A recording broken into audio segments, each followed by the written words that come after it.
Welcome Libra and Libra rising friends, Sondra for Your Chi, and this is your April of 2026 reading.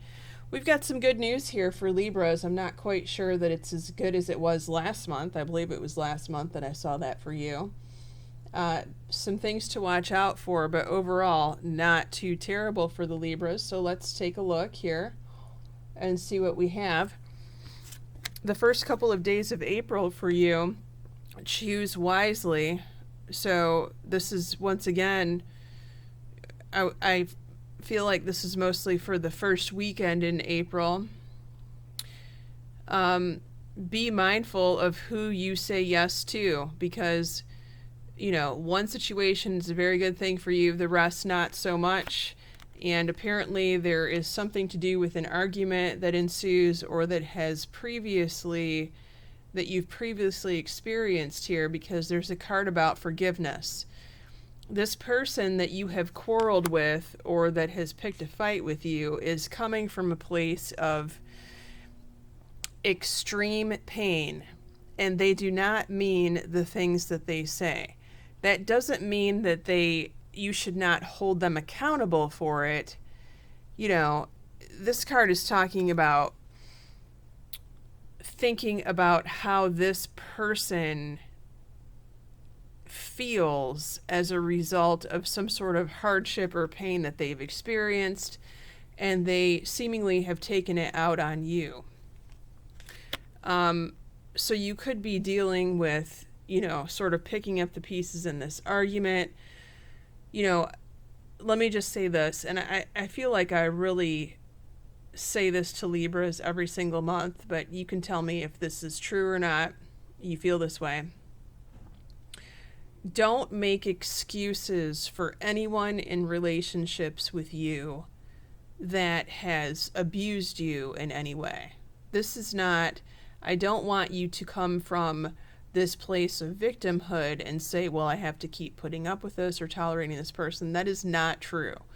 And that is particularly not true in your house of relationships that we're going in the 7th house that we're going to get into in the extended reading, because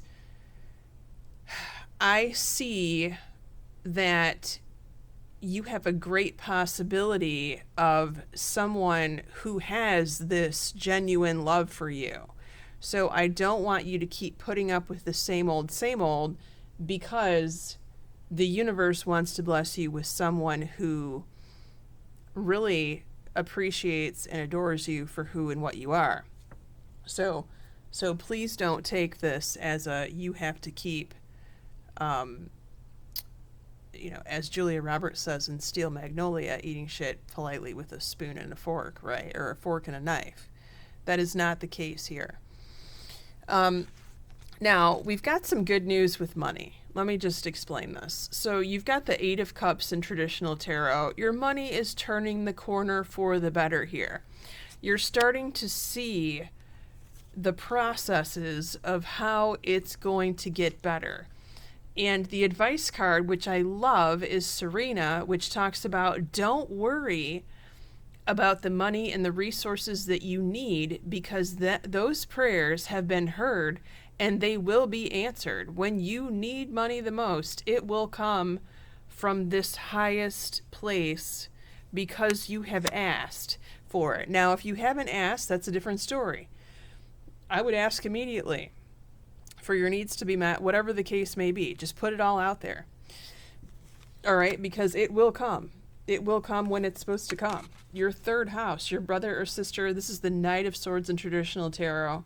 They need to move quickly here.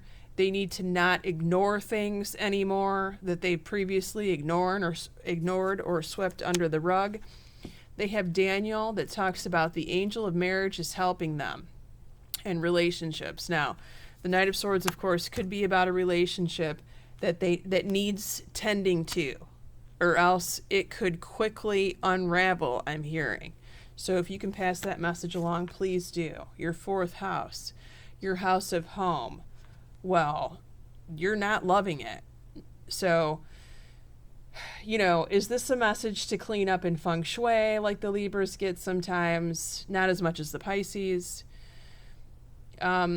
I mean, it could be, but you also could be feeling, low energy, lethargic, like you're not wanting to do anything. So just do a little at a time, one room at a time if you can. That's going to start helping you to feel better. It's interesting that you should get this message of learning in school. Now, for some of you, this could be talking about your father. Your father figure shows up in the fourth house sometimes, that he needs to learn something. But this could also be you needing to learn something about where you live, about how to fix up your house so that your energy feels better, which is feng shui, by the way. And it could also be teaching you lessons like if you ignore things going on in your house, some of those situations can only get worse. And that too could be draining your energy. For those of you that live with other people, there could be someone that lives in your house that's draining your energy, and you need to correct that. Cut your cords and things like that. If you don't know how to do that, reach out to me. Your fifth house, your house of social life, social circle, fun friends, dating, for those of you single. Libras, you could also be dealing with a younger child in the fifth house, middle or younger child. For those of you that have multiple children, prosperity begins, planting the seed. This could be a friend that's starting a small business or a new side gig. This will be very lucrative in the future. You could be starting this or helping this friend start. You could have a younger child that's planting the seed of their good fortune. This could also be a younger child or a friend of yours that's talking to you about an investment. They're thinking about investing in something, and this is a good idea. This is a small investment at first. This is not a huge amount of money, but it will prove to be lucrative in the future. Now, this could also be a card about networking in the fifth house, where you need to network with friends. If you have this idea, they're going to help you with this. And I love the Shanti Peaceful card. This is the Shanti Angel Shaman of Peace that says, he is helping you bring tranquility and a smoother road ahead. And I love this message, either for you or your friend or your youngest child. Excellent. Now, there's something to watch out for in the house of work and health here. Be mindful of shady people at work. This could be a coworker, a customer, a boss who's not telling you the whole truth. I'm seeing the scene of a movie in Clerks at the very beginning where his boss calls him and says, I know it's your day off. I need you to come in. It's only until noon. The Dante, who's at the receiving end of the phone call, says something like, you swear you're going to be there by noon.